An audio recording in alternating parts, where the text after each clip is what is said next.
So tell us, what did you think? What was your biggest takeaway from these few days of Trump 2.0, I guess? It's one thing for him to be Trump, to be vulgar, to be obnoxious, to be boastful. It's not good, but the country could put up with that. Even the executive orders, those are real things. I mean, they will have some of them will have the effect of law, some will be stopped in court, presumably. Congress could overturn some, but they are an attempt to really make policy in many different areas in ways that are, I think, very damaging. And of course, in one or two cases, there's no chance that they can be overturned. He is now pardoned. All the January 6th criminals, all the people convicted in courts of law by juries or who pled guilty, including the most violent ones and the leaders of the extremist organizations like the Proud Boys and the Oath Keepers. So that's a fact. That's, people say, oh, Bill, you're too upset about Trump. He's the tweets, the this, the that. He has now done that.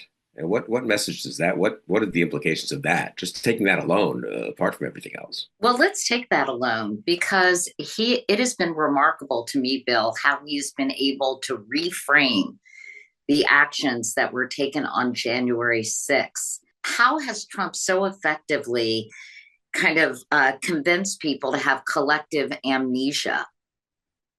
Or just to decide that we're not going to think about it too much, or we have to move on. I think it's some combination of both. It's interesting. Polling shows that the public's pretty solidly against, 60, 65% against these pardons, or they were before Trump issued them. But of course, Trump went all the way. That's for me what was so striking about the last 24 hours, right? He's all in. He's all in on reversing the narrative, as you say, of January 6th, of defending January 6th, of pardoning the most violent leaders of the Oath Keepers and the Proud Boys. I mean, these are, leaders of truly dangerous extremist groups. Now they're free to organize, free to conduct vigilante actions, I suppose, on behalf of Trump, free to prepare for the next January 6th. And the message everyone's gotten, incidentally, if you're out there in the country, is vigilantism on behalf of Trump. You're in good shape. She'll be pardoned.